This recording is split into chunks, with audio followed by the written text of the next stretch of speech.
जो लड़कियां धर्म बदल बदल के शादी कर रही हैं, उनका धर्म से कोई वास्ता नहीं है, उनका सीधा वास्ता गर्मा गर्म से। उनको बचपन से ही टेस्टिंग की आदत पड़ी हुई है, ये आदत इतनी जल्दी छूटेगी नहीं। और ये ऐसे माँ बाप हैं जो ध्यान नहीं दिए कि हमारी बेटी क्या कर रही है, कैसे कर रही है, हमारे घर की इज्जत आबरू कहाँ पे ले जाएगी। उन लोगों का ये जब नतीजा निकल के आ रहा है तो इस पे दुख दर्द पीड़ा वेदना कोई ज़रूरत नहीं, इसमें आप खुशी मनाइए। ये ऐसे लोग हैं जो एक से तो संतुष्ट नहीं रही है, कम से कम उसके पहले 10 लोगों के साथ उसके रिश्ते उसके संबंध आप देखिए, 10 के 5 के जरूर उनका कम से कम 5 तो मान के चलिए। एक हाथ में जितनी अंगुलियां हैं वो कम से कम उतना वो सोचते हैं कि इकाई का अंक बाकी न रहे, कम से कम दहाई तक पहुंच जाएं। ये उनकी कोशिशें होती हैं। तो ऐसे लोगों को हम क्या कहेंगे? ऐसे लोगों को धर्म से, मजहब से, संप्रदाय से क्या मतलब है? ये बात किसी धर्म की है, किसी मजहब की, किसी संप्रदाय की। ऐसी जो भी लड़कियां किसी के घर में अगर ऐसी औरत भी होगी तो उसका बाप, उसका भाई और उसका पूरा कुल खानदान आप समझिए इतना लज्जित होता होगा कि अगर वो घर से बाहर निकलती होगी, अगर कोई लोग उपहास भी उड़ाते होंगे, कहते होंगे, तो जरूर ये बदनामी का एक सिलसिला चलता ही रहता है।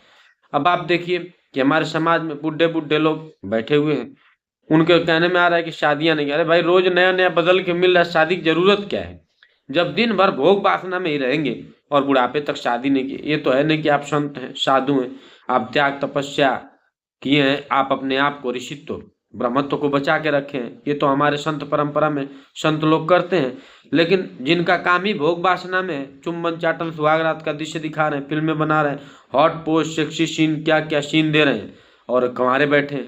कंवारे नहीं बैठे हैं, ये आवारे बैठे हैं। ये आवारे बैठे हैं, कोई कंवारा नहीं है, ये सब आवारा है।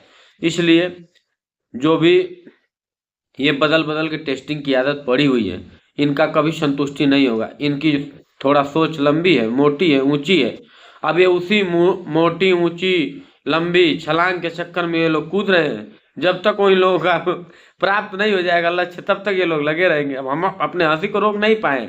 आप वही समझ रहे हैं जो हम कह रहे हैं, और हम वही कह रहे हैं जो आप समझ रहे हैं। इसलिए इनको लंबी मोटी ऊंची छोटी नटखटी जैसी छलांग लगानी है, खूब लगा लेने दीजिए। लेकिन जब इस तरीके का एक माहौल बन जाए तो इनसे अपना नाता रिश्ता सारा तोड़ दीजिए। और इनके जितने भी फॉलोअर हैं वो फॉलो अगर कर रहे हैं तो ये भी मान लीजिए कि ये एक तरीके से अगर कहा जाए धंधा है, वेश्यावृत्ति है, ये एक तरीके से, इसके बाद कुछ नहीं है। तो आप भी उस वेश्यावृत्ति में अपना सहभागिता, अपना समझिए कि सहभागिता सुनिश्चित कर रहे हैं। इसलिए ऐसे लोगों का बहिष्कार करिए, ऐसे लोगों का ना फिल्म देखिए, ना ऐसे लोगों का कोई वीडियो देखिए, ना ऐसे लोगों को सोशल मीडिया पे प्रमोट करिए। तब जाकर ये समाज सुधरेगा, तब जाकर हमारा भारत महान होगा, तब जाकर हमारी माँ बहन बेटियों की इज्जत आबरू बचेगी।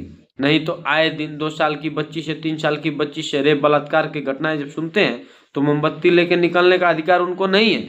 जिन लोगों ने ऐसे लोगों को प्रमोट किया है, ऐसे लोगों को फॉलो किया है, ये जो भी लोग बुढ़ापे तक फिल्में बना रहे हैं, बुढ़ापे तक चुम्बन चाटन सुहागरात का दृश्य दिखा रहे हैं, हार्ट पोस्ट सेक्सी सीन दे रहे हैं, ये आप मानिए ये आवारे हैं। और ये समाज के लिए दीमक का कार्य कर रहे हैं, हमारी भारतीय सभ्यता संस्कृति के लिए। हास्य व्यंग में जो भी कहा गया अकाट्य सत्य है। एक एक अपने शब्द की जिम्मेदारी लेता हूँ। अगर कहीं भी दोषी मिलूंगा तो फांसी पे फंदे पे झूलने के लिए भी तैयार हूँ कानूनी रूप से। लेकिन मैं इतनी जिम्मेदारी लेता हूँ अपने शब्दों पे, अपनी बातों पे। इसलिए ऐसे लोगों को प्रमोट करिए जो इस देश की सभ्यता की संस्कृति के समाज के लिए कुछ करें, अपना योगदान निश्चित करें, न कि अपना खाद्यान्न निश्चित करें। अपना, अब क्या क्या हम बोले, बहुत बोले, चटनी जीभ। हमारे भोजपुरी में कहावत है चटनी जीभ। बस इसके आगे अगर बोल देंगे ना तो समझ लीजिए कि एकदम ऐसा बवंडर मच जाएगा। इसके आगे जो शब्द है वो बोला ही नहीं जाता है। चटनी जीभ कभी किसी के मान की नहीं। बस इतना ही बोले। वंदे मातरम, जय हिंद, जय भारत। हमारी बातों को अधिक से अधिक शेयर करिए, हमारे चैनल को सब्सक्राइब करिए। हिंदुस्तान जय।